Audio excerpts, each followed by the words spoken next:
अस्सलामुअलैकुम स्टूडेंट्स। आज के मेरी इस वीडियो का टॉपिक है moment generative function for the standard normal distribution. हमें प्रूफ करना है। पहले हमने प्रूफ किया था नॉर्मल डिस्ट्रीब्यूशन के लिए मोमेंट जनरेटिव फंक्शन। आज के इस वीडियो में हम प्रूफ करेंगे स्टैंडर्ड नॉर्मल के लिए। सबसे पहली चीज़ तो जैसे कि आप लोग जानते हैं मोमेंट, मैं यहाँ पर शॉर्ट फॉर्म लिख रही हूँ, moment generating function of standard normal distribution, या फिर moment generative function is defined, पहले आप डिफाइन कर लें, इज़ डिफाइंड एज, आप मोमेंट जनरेटिव फंक्शन को लिखते कैसे हैं, एक्सपेक्टेशन ऑफ ई की पावर टी ऑफ एक्स के। Fine.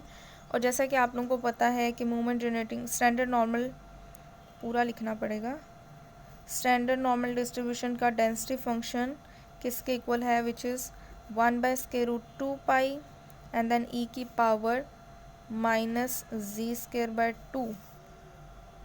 This is a density function of a standard normal distribution. So हम जब इसको सॉल्व करते हैं, और इसकी लिमिट भी आपके पास होती है, जब इसको सॉल्व करना स्टार्ट करेंगे पहले तो लिमिट्स लगाएंगे। लिमिट्स इसकी -∞ टू +∞ ही होती है। ठीक हो गया। यहाँ पर सेम आपके पास e की पावर tx लगता है, साथ में आपका फंक्शन अगर स्टैंडर्ड नॉर्मल करें तो स्टैंडर्ड नॉर्मल का फंक्शन लगाएंगे e की power -v²/2 and we have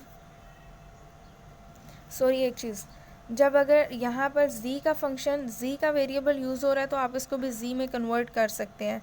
depend करता है आपका फंक्शन जो है वो किस वेरिएबल में है, तो हम मोमेंट जनरेटिंग फंक्शन को भी उसी फंक्शन में, उसी वेरिएबल की फॉर्म में लिखें। ठीक हो गया। तो ये आपका ETZ, ठीक है। यहाँ पर क्योंकि z का वेरिएबल था, इसको भी आपने z में ही लिखना है। कोई स्पेसिफिक वेरिएबल का नाम नहीं है जो आप मोमेंट जनरेटिंग फंक्शन में अप्लाई करते हैं। This depends on your proof. या अगर नॉर्मल डिस्ट्रीब्यूशन है, क्योंकि उसमें x का वेरिएबल यूज़ होता है, तो आप यहाँ पर tx लगाएंगे। स्टैंडर्ड नॉर्मल है तो यहाँ पर z का, इसलिए आप यहाँ पर tz लगाएंगे। ठीक हो गया। उसके बाद अब हम क्या करेंगे कि हमने वही जो पीछे काम किया है, स्केयर कंप्लीट करना है, वही करेंगे। पहले इन दोनों को, पहले तो कांस्टेंट बाहर ले आए, -∞ टू +∞, एंड देन हमने पावर्स को ऐड किया, -z²/2 +tz और साथ में dz। स्केयर कंप्लीट करना हो तो मैं क्या करूँगी, पहले तो -1/2 को बाहर लेके आऊँगी, एक ही पेज पे करूँगी ताकि बार बार हमें शफल ना करना पड़े। -∞ टू +∞, e की power -1/2 z² -tz 2tz dz। क्योंकि 2 आपके पास इसके साथ था, अगर इसको कॉमन लेने तो जाहिर सी बात है उसके साथ जाके मल्टीप्लाई होगा। 1/√2π and then we have -∞ to +∞।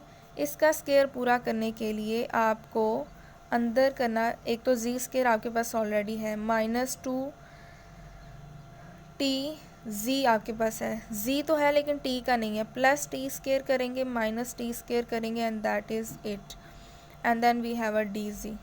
उसके बाद हमने इसका स्केयर कंप्लीट करना है और दूसरे टर्म को सेपरेट करना है, जैसे आपने लास्ट वीडियो में देखा, -1/2, और ये आपके पास आ गया z - t का whole square, and then you have plus,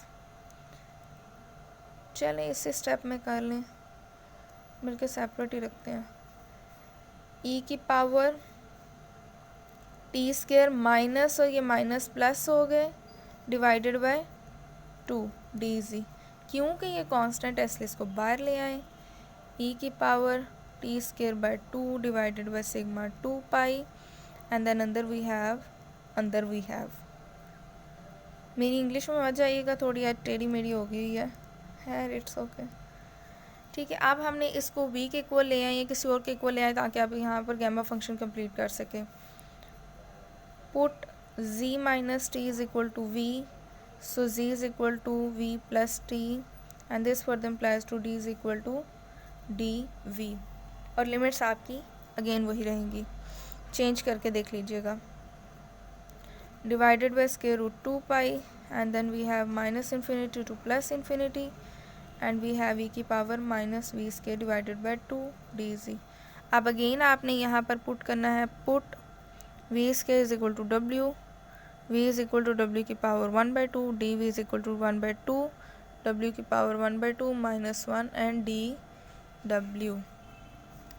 और इसको हमने चेंज करना होता है उसमें, साथ ही इसको चेंज करूँगी 0 से इन्फिनिटी कर देंगे, e की पावर t²/2 स्क्वायर रूट पाई, क्योंकि यहाँ पर आके गामा फंक्शन बनेगा तो इसलिए हम इसको, क्योंकि इसकी लिमिट 0 से इन्फिनिटी की, इससे साथ में 2 अप्लाई किया, e की पावर -w/2 1/2 w की पावर 1/2 -1 dw, 2 से कैंसिल आउट हो गया और रिमेनिंग हमारे पास क्या बचा, 2 this one and we have 1/2 -1 e की पावर -w/2 dv। क्योंकि ये गैमा फंक्शन बनता है इसलिए हम इसको गैमा फंक्शन में करेंगे, डायरेक्ट गैमा फंक्शन में लिख रही हूँ क्योंकि इतना टाइम नहीं होता वरना वीडियो लंबी हो जाएगी।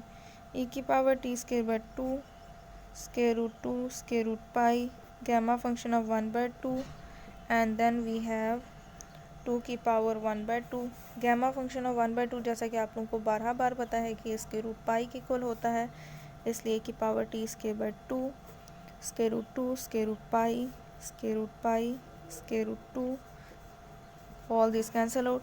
सो हमारे पास प्रूव्ड हो गया कि moment generative function of a standard normal distribution e की पावर t²/2, पेंसिल पे जवाब देगी है, just 1 minute. Hence proved that t²/2 this is proved moment generative function आपका स्टैंडर्ड नॉर्मल डिस्ट्रीब्यूशन के लिए किसके इक्वल होता है। और यहाँ पर मैं चीज़ें सिर्फ बोल जाती हूँ क्योंकि वीडियो प्रोलॉन्ग हो जाती है, इसलिए चीज़ें सिर्फ बोल जाती हूँ ताकि आप लोगों को क्लियरली अंडरस्टैंडिंग हो जाए। तो आप वहाँ पर वो चीज़ें लिख लीजिएगा। जैसे फॉर एग्जांपल जब मैं कोई सब्स्टिट्यूशन कर रही होती हूँ तो आप वहाँ पर लिख सकते हैं कि पुट, जैसे फॉर एग्जांपल लेट सी, जैसे यहाँ पर फॉर एग्जांपल मैंने आपको पुट करवाया है z minus t is equal to v, तो आप यहाँ पर लिख सकते हैं कि now we put v is equal to z minus t is equal to v, और हमने उसके बाद यहाँ पर लिमिट्स चेंज की। आप यहाँ पर वो लिख सकते हैं कि changing the limits and then उसके बाद जब आपने सब्स्टिट्यूशन यहाँ पर की तो आप यहाँ पर ये जैसे मैंने लिखा put v square is equal to this one, तो यहाँ पर भी आप लिमिट्स चेंज करेंगे। लिमिट्स चेंज करना लाजमी है, यहाँ पर इसलिए नहीं करी because now you are clearly understand how to change the limits, इसलिए बार बार वो चीज़ें नहीं रिपीट करती ताकि वीडियो प्रोलॉन्ग ना हो। एंड देन उसके बाद जब आप गैमा फंक्शन में पुट कर गैमा फंक्शन में उसको लेकर जाते हैं तो आप यहाँ पर लिख सकते हैं कि to solve this integral will compare to the gamma function which is, और वो जो गैमा फंक्शन हम लिखते हैं दोबारा आपको लिख के बताती हूँ, 0 to infinity x की power alpha -1 and then we have e की पावर -x/बीटा d of x is equal to gamma function of alpha beta की पावर अल्फ़ा। जो हम यहाँ पर ये लिखते हैं तो आप ये भी लिखा करेंगे एंड देन उसके बाद आप गैमा फंक्शन अप्लाई करेंगे एंड देन उसके बाद सॉल्व करके प्रूव कर देंगे। सो एक अगर आपको कोई चीज़ सिर्फ एक only this is a one tip that I want to give you कि अगर कोई चीज़ आपको, जैसे फॉर एग्जांपल अगर आपको ये क्वेश्चन प्रूफ आता है 100%ली तो ऑब्वियसली आप इसकी हर चीज़ को लिखते हैं, लेकिन द वन थिंग कि दैट इज़ अ टिप, समझ लें आप इसको कि अगर आपको कोई चीज़ आती है, अगर आप उसको खूबसूरती से पेज पे उतार देते हैं दैट मीन्स कि आपको वो चीज़ बहुत अच्छे से अंडरस्टैंडिंग है। अब अच्छे से उतारने का मतलब क्या है कि जब फॉर एग्जांपल जो that is one thing which I did कि जब मैं कोई भी क्वेश्चन करती थी, अगर फॉर एग्जांपल यहाँ पर मेरा इसका ये प्रूफ हो गया है तो मैं हमेशा क्या किया करती थी कि मैं एग्ज़ामिनर की डायरेक्ट नज़र डलवाने के लिए मैं हमेशा इस तरह पॉइंट आउट कर दिया करती थी कि हाँ जी मोमेंट जनरेटिव फंक्शन निकल आया। अब क्या होता है कि एग्ज़ामिनर थोड़ा सा, बिकॉज़ उसको पूरा पेपर ओवरऑल चेक करना होता है तो वो उसको थोड़ा सा एक वो अट्रैक्टिव चीज़ें लगती हैं, एक नाइस चीज़ें लगती हैं ताकि वो क्लियरली उसको चीज़ें समझ भी आ जाती हैं। तो I think so hope so आप लोगों को सबको समझ आ गई होगी इंशाल्लाह, और उम्मीद करती हूँ कि इंशाल्लाह आप लोग समझ गए होंगे बाकी सारी चीज़ें। सो डेफिनेटली अगर किसी को कहीं से समझ नहीं आई तो अगेन एंड अगेन आप लोग कमेंट सेक्शन में मुझसे पूछ सकते हैं एंड इंशाल्लाह मिलते हैं नेक्स्ट वीडियोज़ में।